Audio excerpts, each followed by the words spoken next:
umaga sa inyong lahat. Magandang umaga din po naman. Ganun din sa mga kasama natin sa ating online na pagdiriwang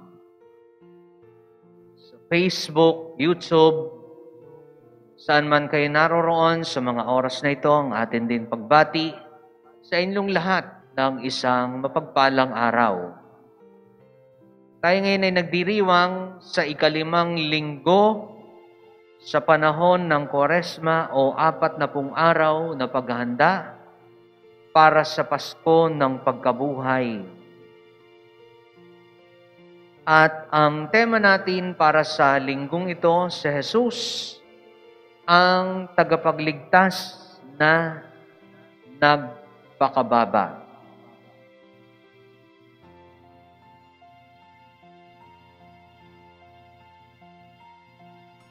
Mga minamahal na kapatid, kay Kristo, ang ating mahal na Panginoon, bagamat siya ay Diyos na totoo, siya rin naman ay tao din namang totoo. Kaya nga, marahil dito hinalaw yung ating tema para sa linggong ito. Tagapagligtas na nagpakababa.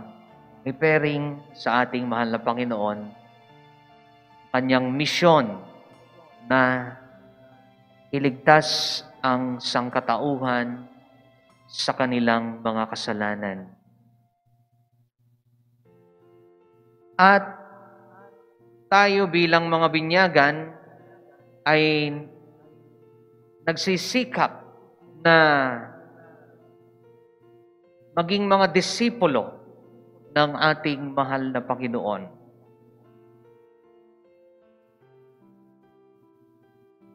Kaya nga, binabanggit sa ibang bahagi ng Ebanghelyo na sino mang nais na sumunod sa akin, limutin niya ang kanyang sarili, pasanin ang kanyang krus, at sumunod sa akin.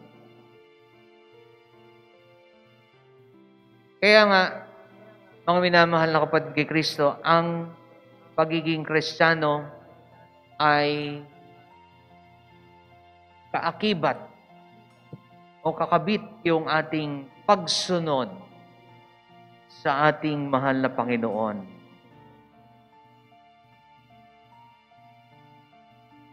Kaya nga sa ating Ebanghelyo, nakita natin ang Panginoon at ang kanyang mga alagad. Pinapaliwanag niya kung papaanong siya ay mamamatay. So una niyang sinasabi na katulad ng kanyang kamatay, katulad ng isang butil ng trigo na kailangan ito'y nasa lupa, mamatay.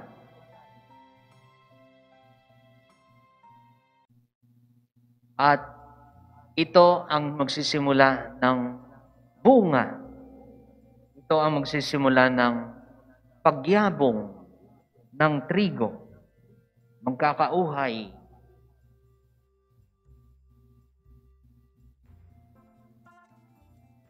At ganun ang nangyari sa ating mahal na Panginoon. Sa ikalawang bahagi, mas konkretong sinasabi niya, at kung ako'y maitaas na, ilalapit ko sa akin ang lahat ng tao. At tunay nga naman, na tayo bilang mga binyagan ang naging simbolismo ng ating pananampalataya ay ang krusipiho. Naririyan, nakabayubay sa krus ang ating mahal na Panginoon.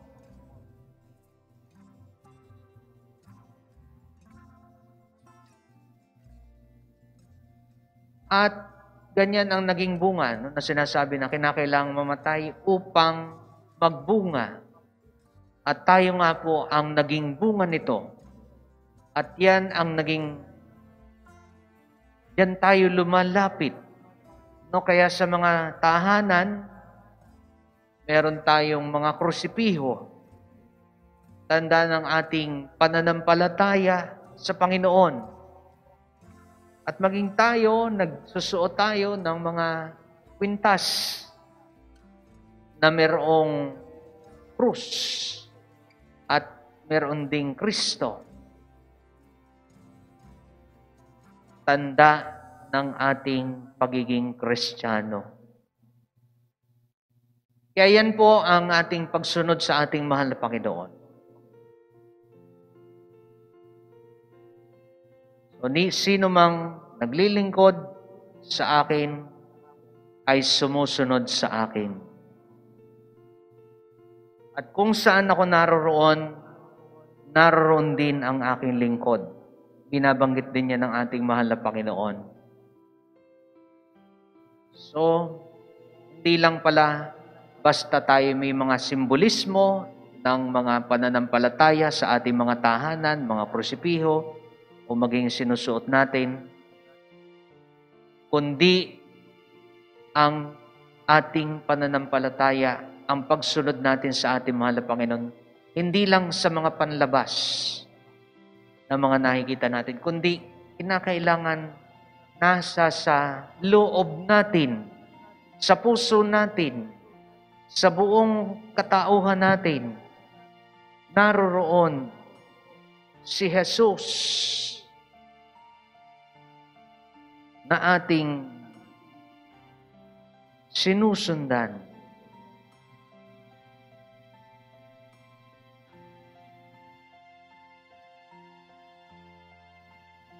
Kaya po, yan ang atin hong magandang unang pagnilayan na ang atin bang pagiging Kristiyano ay makikita ba lamang sa ating panlabas? Oo, mahalaga sa atin yon pagkat iti tanda, sapagkat yun ang una natin tinitingnan sa ating mga tahanan. Meron niyang krusipiho. Kristiyano ang mga ito, naniniwala yan sa Panginoon. Ay nagsusuot ng kwintas na merong krus, merong Kristo. Ayan ay Kristiyano.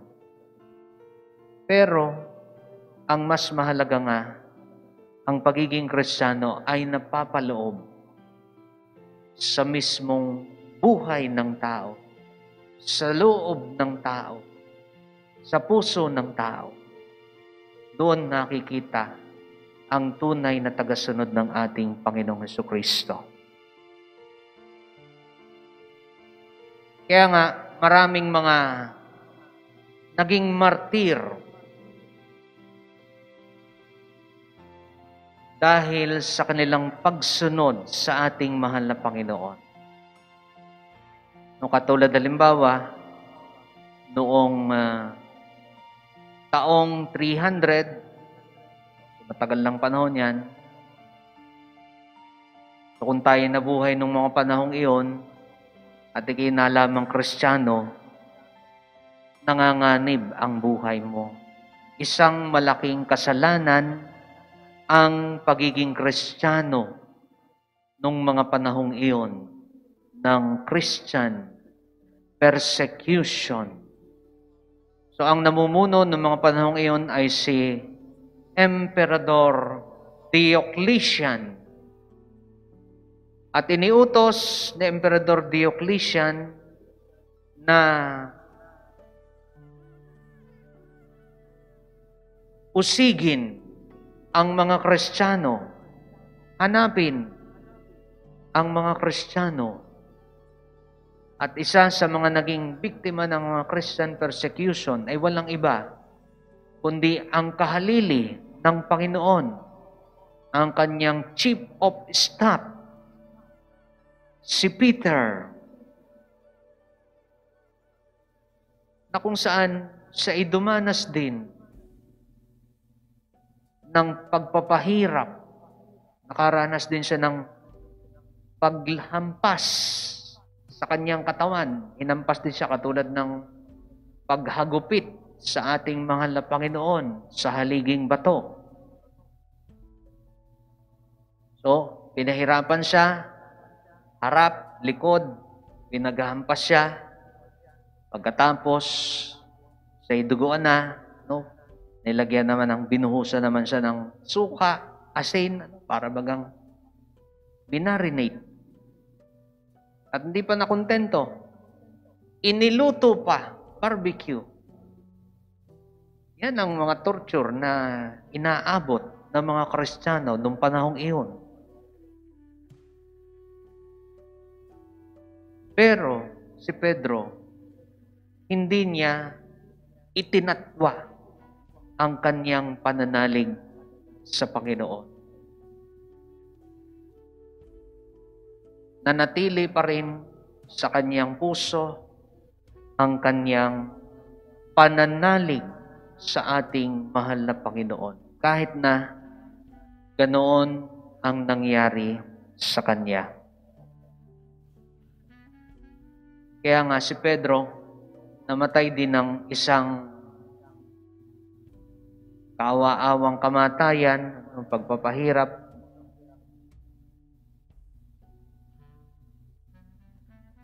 Talagang torture, yun ang kanya ikinamatay.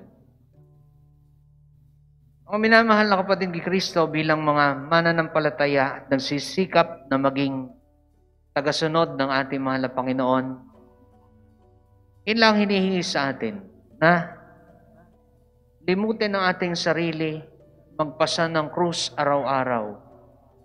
Yan ang ating pagsunod sa ating mahal na Panginoon. At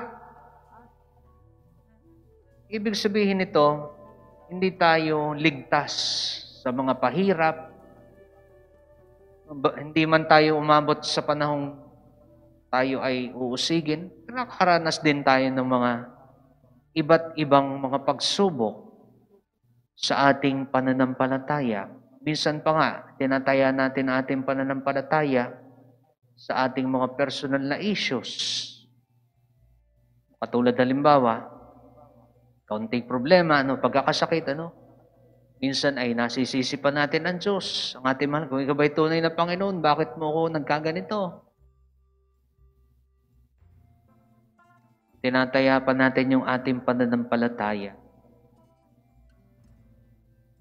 Kaya nga, ang pagiging tagasunod ng ating mahal na Panginoon ay hindi ligtas sa paghihirap, sa mga pagsubok, sa mga struggles sa buhay. Meron. Kaya pasanin natin ang mga ito. Sa ating pagpapasan, kasama natin si Kristo. Sapagkat si Jesus nagpasan siya ng krus, hindi dahil sa siya'y nagkasala, hindi dahil sa siya'y makasalanan. Pinasan niya ang krus para sa atin.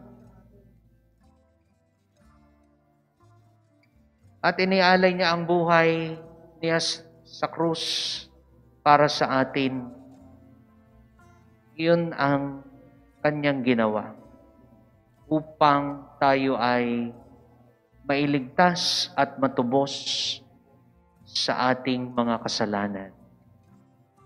Kaya ito lagi ang ating iisipin.